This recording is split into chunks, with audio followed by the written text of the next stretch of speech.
துவாரபாலகன். அத்தியாயம் 7. வானவராயன். இவர்கள் நிச்சயம் துறவிகளே அல்ல, சோழ நாட்டு போர் வீரர்கள்தான். ஆனால் வேங்கி அரண்மனையில் கோதண்டம் ஒன்று இருப்பதாக அந்த வீரன் கூறினானே, நம்மை வேங்கிக்கு அழைத்து சென்று கோதண்டத்தில் ஏற்றி விடுவார்களோ? போர் ஏற்பாடுகளை பற்றி கேட்டு துன்புறுத்துவார்களோ? இந்த முரட்டு வீரர்களிடம் சிக்கிக்கொண்டால் பிறகு மீள முடியுமா? மகா துஷ்டர்களாக அல்லவா இருக்கிறார்கள். இந்த துறவியும் உண்மையில் துறவியாக இருக்க முடியாது, அவனும் வேஷதாரிதான். அது என்ன, நிருபேந்திரன் என்று ஒரு பெயர். ஆனால் இந்த பெயரை எப்போதோ எங்கேயோ கேட்டிருக்கின்றேனே. இந்த துறவியையும் எங்கேயோ வெகு காலத்துக்கு முன்பு பார்த்த நினைவும் வருகிறது. யார் இந்த துறவி? பார்த்திருக்கிறேனா இல்லையா? பார்த்திருந்தால் எங்கே, எப்போது? ஏற்கனவே முன்கோபி என்றும் சந்தேக பிராணி என்றும் பெயரெடுத்திருந்த சாளுக்கிய இளவலின் சித்தம் குழப்பங்களின் முகடுகளில் உச்சியை நோக்கி மலையேறி கொண்டிருந்தது. அவன் குழப்பம் சட்டென்று முடிவுக்கும் வந்தது. ரதத்தின் வேகம் சற்று மட்டுப்பட்டு நின்றது. எதிரே பாலம் ஒன்றும் அடுத்து கோட்டை சுவர் ஒன்றும் எழுந்து நின்று வழிமறித்து கொண்டிருந்தன. பாலத்தின் முகப்பிலேயே வீரர்கள் நின்று வருபவர்களை விசாரித்து கோட்டைக்குள் செல்ல அனுமதித்து கொண்டிருந்தனர். பாலத்தின் கீழே வெள்ளம் அதிவேகத்தில் பாய்ந்த ஓசை பலமாக ஒலித்து கொண்டிருந்தது. கிருஷ்ணா என்ற பெயருக்கு ஏற்ப அடர் நீல வண்ணத்தில் வெள்ளம் இரு கரைகளிலும் மோதி சிரிப்பது போல வெளிரென்று நுரைத்து கிடந்த விதமும், எங்கிருந்தோ கும்பலாக பறந்து வந்த பட்சி ஜாலங்கள் கரைகளில் அடர்ந்து கிடந்த மரக்கூட்டங்களில் அமர்ந்து எழுப்பிய கூச்சலும் பார்வைக்கும் செவிகளுக்கும் மனதுக்கும் ரம்யமாகவே இருந்தன. அந்த மரக்கூட்டங்களிலிருந்து வெளியேறி அடர் நீல வண்ணத்துடன் பழுப்பு நிற நீண்ட அலகுகளுடன் நீர்ப்பரப்பை நோக்கி பறந்து அந்தரத்தில் சிறகுகளை படபடவென்று அடித்து கொண்டு நின்றன சில மீன் கொத்திகள். பின்னர் சடார் என்று நீரில் பாய்ந்து அலகில் கொத்திய மீன்களோடு மரக்கூட்டங்களை நோக்கி பறந்து சென்ற விதமும், மற்ற பறவைகள் எழுப்பிய கூச்சலும் எத்துணை ரம்யமாக இருந்தாலும் சாளுக்கிய இளவலின் மனம் எதையும் ரசிக்கும் மனநிலையில் இல்லை என்பதை விழிகளில் பரவி கிடந்த குழப்பமும் கோட்டை நெருங்க நெருங்க முகத்தில் பரவிய அச்சமும் நிரூபித்து கொண்டிருந்தன. ஆனால் அந்த ரதம் பாலத்தை நெருங்கியதும் எதிரே இருந்த வீரர்களிடம் சட்டென்று மாறுதல் தெரிந்தது. சரசரவென்று அணிவகுக்க தொடங்கியவர்களை துறவியாரின் பெரு விழிகள் எச்சரித்து விட்டதால் ஆங்காங்கே குவியல்களாக நின்று தமக்குள் ஏதோ பேசியபடி சாதாரணமாகவே விசாரித்துவிட்டு ரதத்தை மேலே செல்ல அனுமதித்தனர். ரதம் பாலத்தை கடந்து கோட்டை வாயிலே நெருங்கியதும் வேங்கியின் பெரும் கதவுகள் வேகமாக திறக்கப்பட்டன. நகருக்குள் ரதம் நுழைந்ததும் விஜயாதித்தனின் கண்ணெதிரே எழுந்த வேங்கி நகரின் தோற்றம் அவனை பிரமிக்க வைத்தது. உயர்ந்த மாளிகைகளும் தூரத்தில் தெரிந்த ஆலயங்களின் கோபுரங்களும் ஆங்காங்கே காற்றில் படபடவென்று அடித்து கொண்டபடி பறந்த கொடிகளும் வீதிகளில் தெரிந்த மக்கள் கூட்டங்களும் விரைந்த ரதங்களும் வீதிகளின் ஓரங்களில் மக்களுக்கு எந்த இடையூறும் செய்யாமல் அணிவகுத்து சென்ற வீரர்களின் பிரிவுகளும் வானில் வட்டமிட்டபடி குரல் கொடுத்த புறா கூட்டங்களும் இப்படி ஒரு அழகிய நகரை உருவாக்கிய தன் முன்னோர்களின் பெருமையை ஒரு கணம் நினைக்க வைத்தன. பளிங்கு கற்களால் செதுக்கியது போல மின்னியபடி மாளிகை ஒன்றின் முன்னால் ரதம் நின்றது. ஓடி வந்து ரதத்தின் புறவிகளை பற்றியபடி துறவிகளுக்கு தலைவணங்கிய வீரர்கள் துறவிகள் இருவரும் மாளிகை வாயிலை நோக்கி நடக்கத் தொடங்கியதும் மற்ற சீடர்களுடன் சேர்ந்து அளவலாவ தொடங்கிவிட்டனர். உள்ளே நுழைந்ததும் விரிந்த கூடம் பிரம்மாண்டமாக தெரிந்தது. வண்ண சித்திரங்கள் தீட்டப்பட்ட சுவர்களும் புலிச்சின்னம் வரையப்பட்ட சீலைகளும் ஆங்காங்கே ஆள் உயரத்துக்கு நின்ற அழகிய பாவை விளக்குகளும் சீனத்து பட்டால் மூடப்பட்ட பெரும் இருக்கைகளும் விஜயாதித்தனை பிரமிக்க வைத்தன. உடன் வந்த வைணவரை வணங்கி ஏதோ கூறி அனுப்பிவிட்ட துறவியார் இருக்கையில் சாவதானமாக அமர்ந்து கொண்டார். துறவியாரின் கூர் விழிகள் விஜயாதித்தனை ஏறெடுத்தன. சாளுக்கிய இளவல் அமர வேண்டும். அமர்ந்தபடியே சுவரில் இருக்கும் சித்திரங்களை ரசிக்கலாம், அமருங்கள். ஏறக்குறைய கட்டளையாகவே ஒலித்தது துறவியாரின் குரல். அந்த குரலின் இயல்பே அப்படித்தான் என்பது புரிந்தது விஜயாதித்தனுக்கு. விஜயாதித்தனின் தவிப்பு அவன் முகத்தில் அப்பட்டமாக தெரிந்தது. என்னை என்ன செய்ய உத்தேசித்திருக்கிறீர்கள் துறவியாரே? எமது தந்தை சாளுக்கிய மன்னர் அளித்திருக்கும் பணிகள் பலவற்றை நான் நிறைவேற்ற வேண்டும். என்னை இப்போதே திருப்பி அனுப்பிவிடுங்கள். இல்லையேல் இந்த வேங்கி நகரில் ஏற்படும் விளைவுகள். ஏறக்குறைய இறைச்சலாகவே ஒலித்தது அவன் குரல். துறவியாரின் வலது கரம் உயர்ந்து அவனை தேக்கியது. அவரது பெரு விழிகளில் நகைப்பு தெரிந்தது. அது இன்னும் விரிந்து முகத்திலும் பரவியது. கடகடவென்று நகைத்த துறவியார், விஜயாதித்தா, இப்படி குரலை உயர்த்தி பேசாதே. இது சாளுக்கியர் கோட்டை அல்ல, சோழர்களின் அரண்மனை. எத்தகைய விளைவுகளையும் எதிர்கொள்ளக்கூடிய படைகளும் படைத்தலைவர்களும் இங்கு எப்போதும் தயாராகவே இருக்கிறார்கள். உன்னை அத்துணை எளிதில் திருப்பி அனுப்பிவிட முடியாது. அப்படியானால் என்னை எப்போதுதான் விடுவிப்பீர்கள்? உனது தந்தை 3 முறை தோல்வியை கண்ட பின்னும் மீண்டும் போர் ஏற்பாடுகளில் இறங்கியிருக்கிறார். உமது ஏற்பாடுகளில் ஒரு சிலவற்றையேனும் அறிந்து கொண்ட பிறகுதான் உன்னை திருப்பி அனுப்புவது பற்றி சிந்திக்க இயலும். மேலும் உனது வீரர்கள் செய்யும் அக்கிரமங்களுக்கு தண்டனையாக சில நாட்கள் இங்கு நீ சிறையில் இருப்பதுதான் சரி. நீ இங்கு சிக்கியிருப்பது உன் வீரர்களின் கரங்களை சற்று தேக்கி வைக்கும். விஜயாதித்தன் ஒரு கணம் மௌனம் சாதித்தான். சரி, நான் எதையும் கூற மறுத்தால்? துறவியாரின் முகத்தில் ஒரு விபரீத சாயை பரவியது. விஜயாதித்தா, ஒற்றர்களை விசாரிக்கவும் உண்மைகளை அறியவும் இங்கு பிரத்யேகமான வழிமுறைகள் இருக்கின்றன. நீ கேள்விப்பட்டிருப்பாய் என்று நினைக்கிறேன். சாளுக்கிய இளவல் முகத்தில் லேசாக திகில் பரவியது.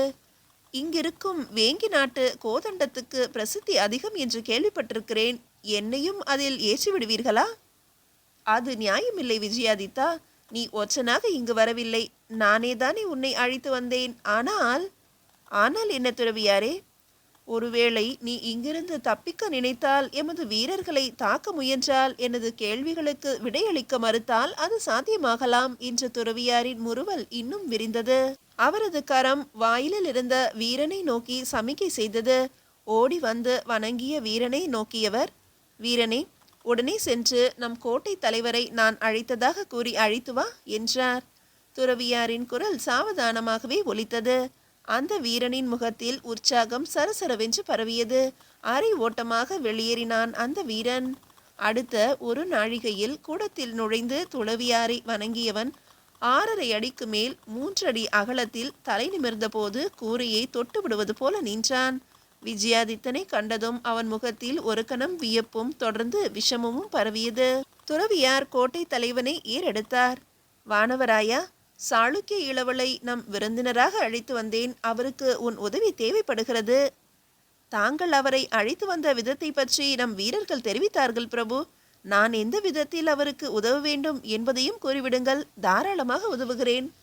சாளுக்கிய மன்னரின் போர் ஏற்பாடுகளை பற்றி சில விவரங்கள் தேவைப்படுகின்றன. அவற்றை கூற மறுக்கிறார். அது மட்டுமல்ல. வேறென்ன பிரபு? வேங்கி நாட்டு கோதண்டத்தை காணவும் பிரியப்படுகிறார். வானவராயன் முகமெல்லாம் பல்லாக நகைத்தான். அப்படியே ஆகட்டும், சாளுக்கிய இளவலின் விருப்பத்தை இப்போதே நிறைவேற்றுகிறேன் என்றவன் விஜயாதித்தனை நெருங்கி, வாருங்கள் இளவரசே, இப்போதே கோதண்டத்தை உங்களுக்கு காட்டுகிறேன் என்றான் வெகு பவ்யமாக. அவன் குரல்தான் பவ்யமாக ஒலித்ததே தவிர சாளுக்கிய இளவலை நெருங்கி அவனை பிடித்த பிடியும் இழுத்த இழுப்பும் வெகு முரட்டுத்தனமாகவே இருந்தது. செல் விஜயாதித்தா, துறவியார் அன்போடு வழி அனுப்பி வைத்தார். வானவராயனின் கைப்பிடியில் அசையக்கூட இயலாமல் அவனுடன் சாளுக்கிய இளவல் தயங்கியபடியே நடந்தான். மீதியை அடுத்த அத்தியாயத்தில் காணலாம். அத்தியாயம் 8. கோதண்ட தரிசனம். பாடசாலைக்கு வர மறுக்கும் சிறுவனை வலுக்கட்டாயமாக அழைத்து செல்லும் தகப்பனைப் போல சாளுக்கிய இளவலின் கரத்தை பற்றி இழுத்து செல்லாத குறையாக அழைத்து சென்ற வேங்கியின் கோட்டை தலைவன் மாளிகையின் தெற்கு பகுதியை நோக்கி நடந்தான். தென் பகுதியில் வீரர்கள் நடமாட்டம் அதிகமாக இருந்தது. வெளேரென்று உயர்ந்த சுவர்களும் ஆங்காங்கே தொங்கிய சீலைகளும் மாடங்களில் தெரிந்த ஆயுத குவியல்களும் உயர்ந்த திடமான தேகங்களுடன் நின்று வரவேற்ற மல்லர்களும் கோட்டை தலைவனை கண்டதும் அவர்கள் முகங்களில் விரிந்த மகிழ்ச்சியும் மொச்சை மொச்சையாக பற்களை காட்டி அவர்கள் முறுவல் செய்த விதமும் சாளுக்கிய இளவலின் சித்தத்தில் திகிலை கூட்டிக் கொண்டே வந்தன. மாளிகையின் தென் பகுதியில் நீண்ட தாழ்வர இறுதியில் பெரும் கதவுகள் முன்பாக சென்று முடிந்தது. வாயிலில் நின்ற வீரர்கள் தலை வணங்கி கோட்டை தலைவனை வரவேற்றபடியே கதவுகளை திறந்துவிட்டனர். கதவுகளை அடுத்து படிகள் தரைக்குள் இறங்கின. 10-15 படிகளில் இறங்கியதும் எதிரே விரிந்தது ஒரு பெரும் அறை. அந்த அறை முழுக்க மரப்பலகைகளில் விதவிதமான ஆயுதங்களும் வெட்டுக்கத்திகளும் இடுக்கி போன்ற ஆயுதங்களும் குறுவாட்களை விட சற்று பெரிதான கத்திகளும் அங்குசம் போன்ற ஆயுதங்களுமாக பார்ப்பதற்கே அச்சத்தை தந்தன. ஆயுதங்களை சுத்தப்படுத்தியும் கூர்த்தீட்டிக் கொண்டும் இருந்த கிங்கரர்கள் முகங்களில் விரிந்த முறுவல்களும் விஜயாதித்தனின் முகத்தில் அச்சத்தை இன்னும் பரப்பின. அடுத்து விரிந்தது ஒரு பெரிய கூடம். ஆங்காங்கே பெரும் தூண்களில் அந்த பகல் வேளையிலும் எரிந்த பந்தங்களின் ஒளியில் கூடத்தின் நடுவில் பிரதானமாக 2 பெரும் தூண்கள் நின்றன. தூண்களில் வில் போல் வளைக்கப்பட்ட பெரும் இருப்பு சலாகைகள் பொருத்தப்பட்டு அதில் பிணை கயிறுகள் தொங்கி ஊசலாட இரு புறங்களிலும் கயிறுகளை இணைத்து சுழற்றும் கல் சக்கரங்களும் கைப்பிடிகளும் தெரிந்தன. சாளுக்கிய இளவரசே, இதுதான் நாம் ஒற்றர்களை விசாரிக்கும் இடம். அதோ நிற்கிறது பாருங்கள், அதுதான் நீங்கள் காண விரும்பிய கோதண்டம். அருகில் சென்று நன்றாக பார்த்து கொள்ளுங்கள். வானவராயனின் குரல் எங்கிருந்தோ ஒலிப்பது போல கேட்டது சாளுக்கிய இளவலுக்கு. விஜயாதித்தனிடம் இருந்து பதில் ஏதும் வரவில்லை. அவனது குரல் எழும்பாமல் தொண்டையில் ஏதோ அடைத்து கொண்டிருக்க வேண்டும். அந்த கிங்கரர்களை நோக்கிய வானவராயன் வினவினான், வீரர்களே, விசாரிக்க வேண்டிய ஒற்றர்கள் எவரேனும் இருக்கிறார்களா என்று. ஆம் பிரபு, கங்க நாட்டு பாதையில் நம் மக்களை விரட்டி காயப்படுத்திய இரு சாளுக்கியர்களும் கிருஷ்ணா நதிக்கரையில் பிடிப்பட்ட ஒற்றன் ஒருவனும் இருக்கிறார்கள். அவன் சாளுக்கியனாக தெரியவில்லை, துளு நாட்டவனாக தெரிகிறான். இன்றுதான் அவனை விசாரிக்க வேண்டும். அவன் பேசுவதே புரியவில்லை. இன்னும் சற்று நேரத்தில் தொடங்கி விடுவோம் தலைவரே. அந்த வீரர்களின் குரலில் குதூகலம் தெரிந்தது. வீரனே, சாளுக்கிய இளவலுக்கு கோதண்டம் எப்படி செயல்படும் என்பதை சற்று விளக்கி காட்டுங்கள். நான் சமையற்கூடம் வரை சென்று வருகிறேன். கோட்டை தலைவன் உத்தரவிட்டபடியே வெளியே நடந்தான். அந்த உத்தரவு கிங்கர வீரர்களை உற்சாகப்படுத்திவிட்டது என்பது அவர்கள் முகங்களில் தெளிவாகவே தெரிந்தது. கைகளும் கூச்சலிடாதபடிக்கு வாயும் பிணைக்கப்பட்ட ஒருவனை தரதரவென்று இழுத்து வந்த வீரர்கள் அவன் கட்டுக்களை விடுவித்து அதே வேகத்தில் கரங்களை மேலே தொங்கிய இருப்பு சலாகைகளை இணைத்த கயிற்றில் பிணைத்தனர். மற்றொன்று இருப்பு சலாகையின் கயிறுகளில் அவன் கால்கள் பிணைக்கப்பட்டன. அந்த மனிதன் முகத்தில் அச்சத்துக்கு பதிலாக இறுக்கம் தெரிந்தது. அவன் ஏதோ கூற முயன்றான். ஆனால் அவனை பேச விடாமல் அந்த கிங்கரர்கள் அவனை இறுக பற்றி கோதண்டத்தில் மாட்டத் தொடங்கினார்கள். அடுத்து அவன் கூச்சலிடத் தொடங்கினான். எதை பற்றியும் கவலை கொள்ளாத கிங்கரர்கள் இருவரும் பக்கத்துக்கு ஒருவராக கல் சக்கரங்களின் பிடிகளை பிடித்தபடி தயாராக நின்றனர். கூடத்தின் பக்கவாட்டு கதவுகளை திறந்து கொண்டு உப தலைவன் ஒருவன் கரங்களில் ஓலைகளுடன் உள்ளே நுழைந்தான். விஜயாதித்தனை கண்டதும் அவன் வரவேற்பு பலமாக ஒலித்தது. வாருங்கள் வாருங்கள், சாளுக்கிய இளவலுக்கு வணக்கம். நான் உய்யகொண்டான். கூடல் சங்கம போரில் நாம் சந்தித்திருக்கிறோம்.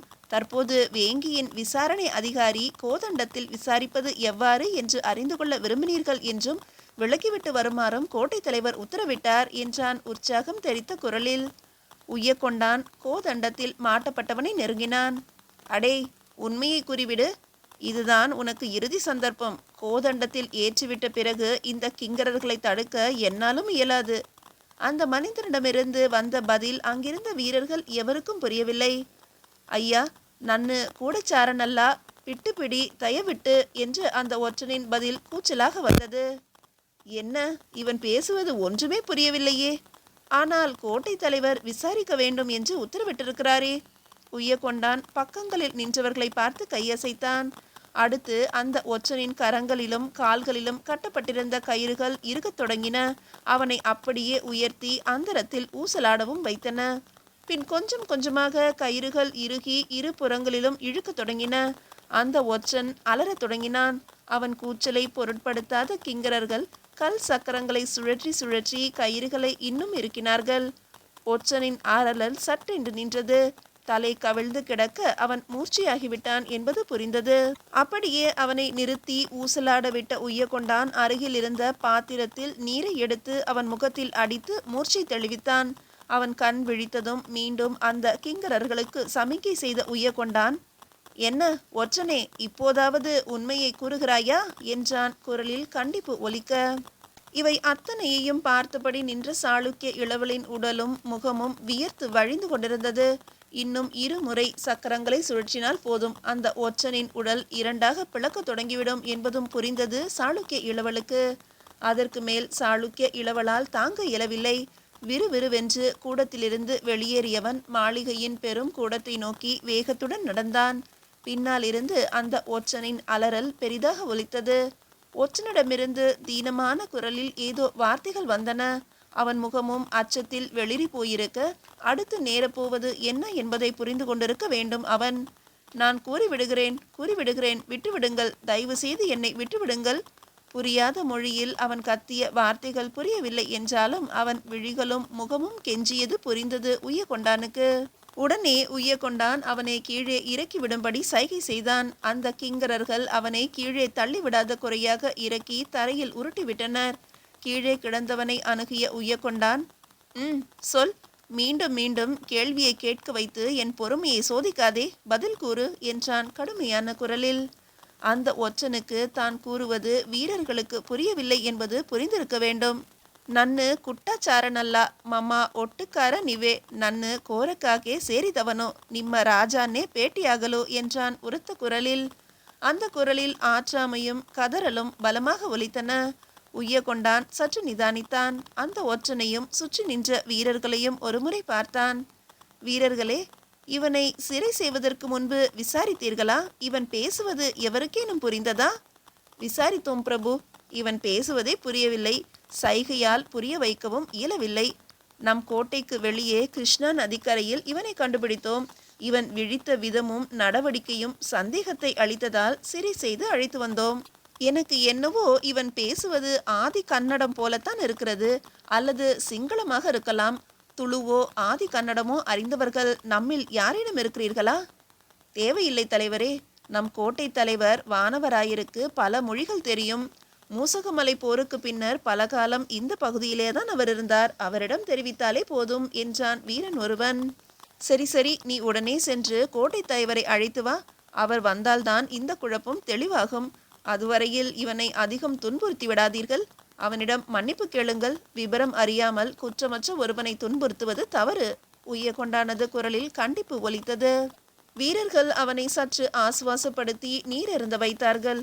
கூடத்தின் மறு மூலையிலிருந்த இருக்கையில் அவனை அமர வைத்து மன்னிக்கவும் வேண்டினார்கள். சற்று நேரத்தில் உள்ளே நுழைந்த வானவராயன் அந்த மனிதனை நெருங்கி உற்று நோக்கினான். நீ யார்? என் வீரர்கள் உன்னை ஒற்றன் என்று சிறை செய்திருக்கிறார்கள். உண்மையை சொல் என்றான். அந்த மனிதன் திருவென்று விழித்துவிட்டு, நானா? ஒட்டுக்காரகா? நீவே நன்னு கூட சாரணல்லா என்றான் மீண்டும் அழாத குறையாக. ஓ, நீ தென்பகுதி கன்னட நாட்டை சேர்ந்தவனா? சரி என்ற வானவராயன் அடுத்து அந்த மனிதனிடம் தொடர்ந்து அவனது மொழியிலேயே பேசத் தொடங்கினான். இதுவரை இல்லாத விதமாக ஈழத்தவர்கள் எங்கள் மங்களாபுரத்து துறைமுகத்தில் வந்து இறங்கி இருக்கிறார்கள். ஈழத்து அரசரின் இரண்டாவது மகன் விக்ரம பாண்டுவும் அரண்மனையில் தங்கி இருக்கிறார். எங்களது தலைவர் சாளுக்கிய மன்னருடன் ஒப்பந்தம் போட்டிருப்பதாக கூறுகிறார்கள். மேலே சொல். எமது மன்னரும் ஈழத்தவர்களை ஏற்றுக்கொண்டு அவர்களுக்கு தேவையானவற்றை செய்யுமாறு உத்தரவிட்டார். அதை பயன்படுத்தி கொண்டு அந்நியர்களான ஈழத்தவர் எம்மை அதிகாரம் செய்வதை எங்களால் ஏற்றுக்கொள்ள இயலவில்லை. எங்களது எதிர்ப்பும் வேண்டுகோளும் பயனளிக்கவில்லை. சரி, மேலே சொல். எங்களின் இளைஞர்களை போர் பயிற்சி செய்யுமாறு வற்புறுத்துகிறார்கள். கோரக்கர் இனத்தை சேர்ந்தவன் நான். கோரங்கர், மாவிலர், மடிகர், கொப்பலார் போன்ற எங்கள் மற்ற இனத்து மக்களும் கொதித்து போயிருக்கிறார்கள். நாங்கள் அமைதியான வாழ்வை விரும்புபவர்கள்.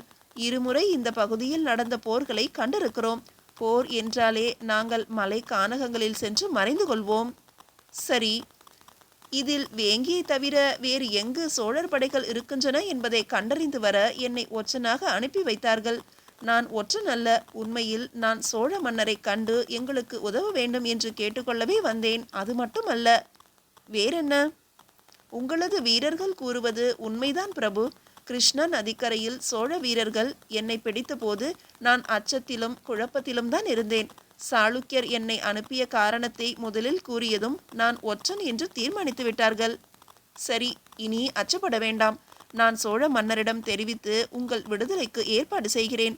வேறு ஏதேனும் என்னிடம் கூற வேண்டியது இருக்கிறதா? ஆம் பிரபு. ஈழத்து களங்களில் போர் வீரர்கள் வந்து மங்களாபுரத்து துறையில் இறங்கி இருக்கிறார்கள். மற்றொரு களமும் வருவதாக பேசிக்கொண்டார்கள்.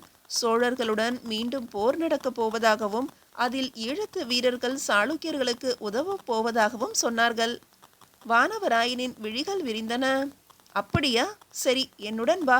இப்போதே சென்று துறவியாரிடம் இதை தெரிவிக்க வேண்டும். உன் கோரிக்கையை நேரிலேயே அவரிடம் கூறு என்றவன் அந்த மனிதனை அழைத்து கொண்டு வெளியே நடந்தான். மீதியை அடுத்த அத்தியாயத்தில் காணலாம்.